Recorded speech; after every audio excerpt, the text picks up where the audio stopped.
যদি আপনারা voters.eci.gov.in official ওয়েবসাইটে আসেন, সেক্ষেত্রে প্রথমেই দেখতে পারবেন ডাউনলোড প্রি ফিল্ড ফর্ম বলে একটি ফর্ম প্রকাশ করা হয়েছে। তো এই যে স্বঘোষিত বিবৃতি ফর্ম, এটা কিন্তু প্রত্যেককেই ডাউনলোড করতে হবে।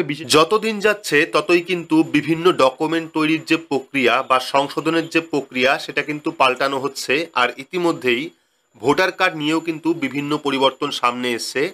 সম্প্রতি কিন্তু ভোটার কার্ডের একাধিক নিয়মে পরিবর্তন হয়েছে। এর আগের ভিডিওতে আপনারা দেখেছেন, সেখানে কিন্তু বিস্তারিত যে নিয়ম পরিবর্তন করা হয়েছে সেগুলি দেখানো হয়েছে, নির্বাচন কমিশন কি কি গাইডলাইন প্রকাশ করেছে। আর আজকের এই ভিডিওতে আমরা দেখে নেব ভোটার কার্ডে ঠিক কোন কোন পরিবর্তন এসছে, ভোটার কার্ড তৈরি বা কারেকশনের ক্ষেত্রে কি কি নিয়মের পরিবর্তন করা হয়েছে। তাই ভিডিওটি আপনার জন্য গুরুত্বপূর্ণ, অবশ্যই শুরু থেকে শেষ পর্যন্ত দেখবেন। ভিডিওটি ভালো লাগলে লাইক করবেন, চ্যানেলটিকে সাবস্ক্রাইব করে পাশে রাখা বেল আইকনটি প্রেস করে নোটিফিকেশন অল করে রাখবেন। সবার সুবিধার্থে ভিডিওটি শেয়ার করবেন। তো চলুন শুরু করি। তো প্রথমে আপনাদের একটি গুরুত্বপূর্ণ বিষয় দেখাই। যদি আপনারা বর্তমানে voters.eci.gov.in অর্থাৎ ভোটার কার্ডের অফিসিয়াল ওয়েবসাইটে আসেন, সেক্ষেত্রে কিন্তু নতুন একটি ফর্ম আপনারা দেখতে পারবেন। তো আপনারা প্রত্যেকেই জানেন যে নির্বাচন কমিশন কিন্তু ভোটার কার্ডের একটি গুরুত্বপূর্ণ নিয়মে পরিবর্তন করছে, অর্থাৎ নতুন কিন্তু ভোটার কার্ডের নিয়ম তৈরি করা হয়েছে। যদি আপনারা voters.eci.gov.in অফিসিয়াল ওয়েবসাইটে আসেন, সেক্ষেত্রে প্রথমেই দেখতে পারবেন ডাউনলোড প্রি ফিল্ড ফর্ম বলে একটি ফর্ম প্রকাশ করা হয়েছে, যেটা হলো বিহারের জন্য। তো এটা আপাতত বিহারের জন্য, পরবর্তী সময় হয়তো ভারতবর্ষের প্রত্যেকটা রাজ্যেই কিন্তু এটা বলবৎ হতে পারে।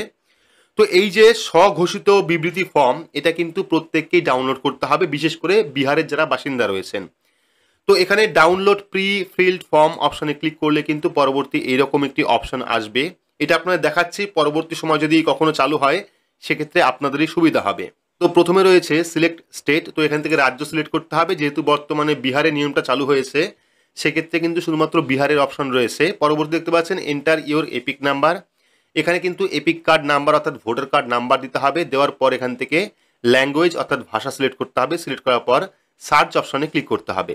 তো এখানে আমরা ভোটার কার্ড নাম্বার দিয়ে সার্চ অপশনে ক্লিক করেছি। ক্লিক করার পর দেখতে পাচ্ছেন epic number, name, relative name, state, AC এবং মোবাইল নাম্বার কিন্তু চলে এসেছে। পাশাপাশি কিন্তু এখানে বলা হচ্ছে সেন্ড ওটিপি, অর্থাৎ সেন্ড ওটিপিতে ক্লিক করলে কিন্তু আপনার রেজিস্টার ফোন নাম্বারে একটি ওটিপি সেন্ড করবে। সেই ওটিপিটা ভেরিফাই করলে কিন্তু স্বঘোষিত যে ফর্ম, সেই ফর্মটা কিন্তু ডাউনলোড হয়ে যাবে এবং সেটা কিন্তু জমা করতে হবে।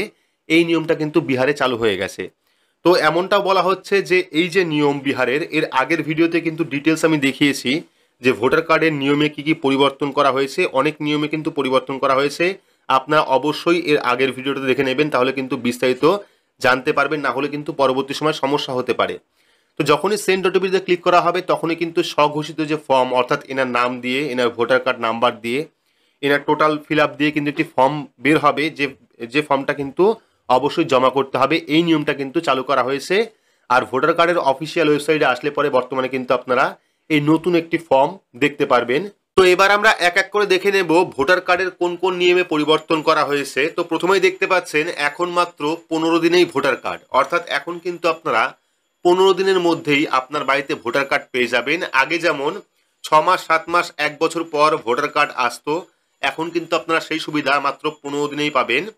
তো বলা হয়েছে ভারতীয় নির্বাচন কমিশনের নতুন উদ্যোগে এবার থেকে 15 দিনেই আপনার ভোটার কার্ড পেয়ে যাবেন। তবে অনেকেরই ভুল ধারণা থাকতে পারে যে ফর্ম জমা করার 15 দিন পরেই ভোটার কার্ড আসবে, এমনটা নয়। ভোটার কার্ডের যে কোনো কাজ, অর্থাৎ ভোটার কার্ড কারেকশন করলেন বা নতুন ভোটার কার্ড তৈরি করলেন, সেই ভোটার কার্ড আপডেট হওয়ার 15 দিন পরে কিন্তু আপনারা ভোটার কার্ড পাবেন। যেটা আগে 6 মাস 7 মাস লেগে যেত, এবার কিন্তু ভোটার কার্ড আপডেট হওয়ার পর 15 দিনের মধ্যেই কিন্তু বাই পোস্টের মাধ্যমে আপনারা ভোটার কার্ড নিজের বাড়িতে পেয়ে যাবেন। এইবার 24শে জুন নির্বাচন কমিশন কিন্তু একটি নতুন গাইডলাইন প্রকাশ করেছে, যে নিয়মটা আপনার জন্য খুবই খুবই গুরুত্বপূর্ণ, যেটা হলো ভোটার কার্ডের নিয়ম পরিবর্তন।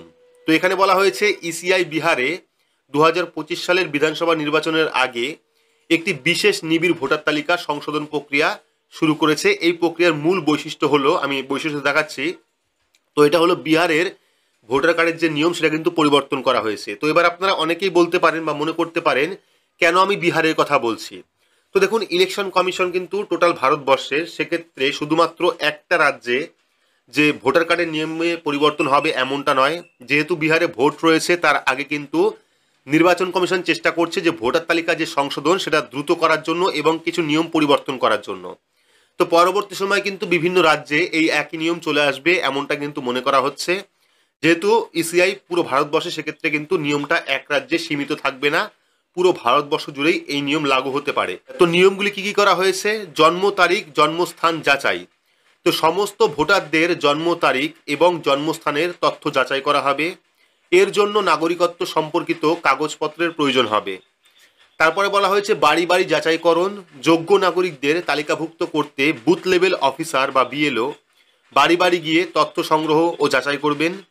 রাজনৈতিক দলের অংশগ্রহণ। এই সংশোধন প্রক্রিয়ায় রাজনৈতিক দলগুলোকে সক্রিয়ভাবে অংশ নিতে উৎসাহিত করা হচ্ছে। এইবার দেখুন মূল যে পরিবর্তন, জন্ম প্রমাণের প্রয়োজনীয়তা, অর্থাৎ ভোটার কার্ড তৈরি করতে জন্ম প্রমাণের কিন্তু প্রয়োজনীয়তা পড়বে। যেমন 1 জুলাই 1987 আগে জন্মগ্রহণকারী জন্মের প্রমাণ যেমন জন্ম সনদ অর্থাৎ বার্থ সার্টিফিকেট, এসএসসি সার্টিফিকেট জমা দিতে হবে। পরবর্তী 1987 থেকে 2রা ডিসেম্বর 2004-এর মধ্যে জন্মগ্রহণকারী নিজের এবং পিতামাতার মধ্যে যে কোনো একজনের পরিচয়পত্র বা জন্ম সনদ জমা করতে হবে। তারপর দেখতে পাচ্ছেন 2রা ডিসেম্বর 2004-এর পরে জন্মগ্রহণকারী নিজের এবং পিতামাতার উভয়েরই পরিচয়পত্র বা জন্ম সনদ কিন্তু জমা করতে হবে। এটা হলো বিহারের ক্ষেত্রে প্রযোজ্য করা হয়েছে। নির্বাচন কমিশন কিন্তু ইতিমধ্যেই গাইডলাইন প্রকাশ করেছে, হয়তোবা কয়েকদিনের মধ্যেই প্রত্যেকটা রাজ্যে এই নিয়ম পরিবর্তন হয়ে যাবে। এর আগের ভিডিওতে আরো ডিটেলস আমি দেখিয়েছি এবং নির্বাচন কমিশনের যে গাইডলাইন প্রকাশ করা হয়েছে সেই গাইডলাইনও দেখিয়েছি। পারলে আপনারা সেই ভিডিওটা দেখে নেবেন, তাহলে আশা করি এর থেকে ভালো আপনারা বুঝতে পারবেন যে কি কি পরিবর্তন করা হয়েছে।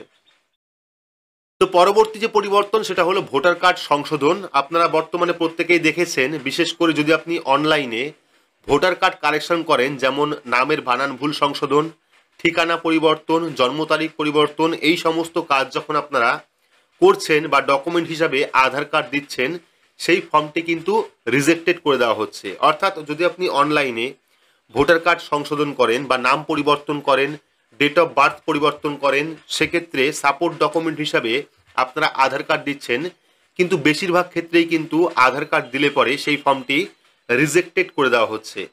আর এই রিজেক্ট বেশি হচ্ছে নামের বানান ভুল ঠিক করা অথবা জন্ম তারিখ পরিবর্তন করার ক্ষেত্রে।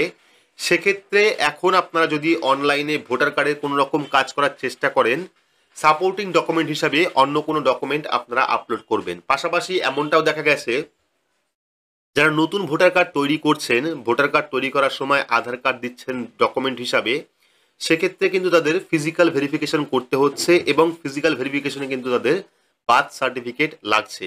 এই নিয়মটা আমি দেখিয়েছি, কি কি নিয়ম আছে সেগুলো দেখিয়েছি। আপনারা অবশ্যই চ্যানেলটাকে ফলো করে নেবেন, তাহলে দেখতে পারবেন সম্পূর্ণ ভিডিও। এটা হলো ভোটার কার্ডের সংশোধন অর্থাৎ কারেকশন বা নতুন ভোটার কার্ডের ক্ষেত্রে কিন্তু বিভিন্ন নিয়মে পরিবর্তন করা হয়েছে, বিভিন্ন নিয়মে কিন্তু কড়াকড়িও করা হয়েছে। শুধুমাত্র আধার কার্ড দিলেই কিন্তু এখন আপনারা ভোটার কার্ড কারেকশন করতে পারবেন না বা নতুন ভোটার কার্ড তৈরি করতে পারবেন না। পরবর্তী ভোটার কার্ড আধার কার্ড লিঙ্ক। বর্তমানে ভোটার কার্ডের সঙ্গে আধার কার্ড লিঙ্ক কিন্তু বাধ্যতামূলক, কিছুদিন আগেই করা হয়েছে। আর এই ভোটার কার্ডের সঙ্গে আধার কার্ড লিঙ্ক কিন্তু আপনারা অনলাইনে বাড়ি বসেই করতে পারবেন ফর্ম নাম্বার 6B এর মাধ্যমে। তো ভোটার কার্ডের সঙ্গে আধার কার্ডের লিঙ্ক কিভাবে করতে হয় অনলাইনে, তা কিন্তু বিস্তারিত পদ্ধতি ভিডিওর মাধ্যমে দেখানো রয়েছে। পাশাপাশি যদি আপনি আগে ভোটার কার্ডের সঙ্গে আধার কার্ড লিঙ্ক করে থাকেন, সেক্ষেত্রে কিভাবে স্ট্যাটাস দেখবেন সেই পদ্ধতিও কিন্তু দেখানো হয়েছে। তাই চ্যানেলটিকে সাবস্ক্রাইব করে রাখবেন এরকম গুরুত্বপূর্ণ ভিডিও সবার আগে দেখার জন্য বা ইনফরমেশন জানার জন্য। আর পারলে ভিডিওটি প্রচুর পরিমাণে শেয়ার করবেন। ডিটেলস দেখালাম যে ভোটার কার্ডের নিয়মে কি কি পরিবর্তন করা হয়েছে, কোন কোন নিয়ম শিথিল করা হয়েছে, কোন কোন নিয়মে কড়াকড়ি করা হয়েছে, বিস্তারিত জানতে পারলেন আজকের এই ভিডিওতে। ভিডিওটি আপনাদের কেমন লাগলো অবশ্যই কমেন্ট বক্সে কমেন্ট করে জানাবেন। ভিডিওটি ভালো লাগলে লাইক করবেন, চ্যানেলটিকে সাবস্ক্রাইব করে পাশে রাখা বেল আইকনটি প্রেস করে নোটিফিকেশন অল করে রাখবেন। সবার সুবিধার্থে ভিডিওটি শেয়ার করবেন। তো আজকের মতো এইটুকুই, ধন্যবাদ।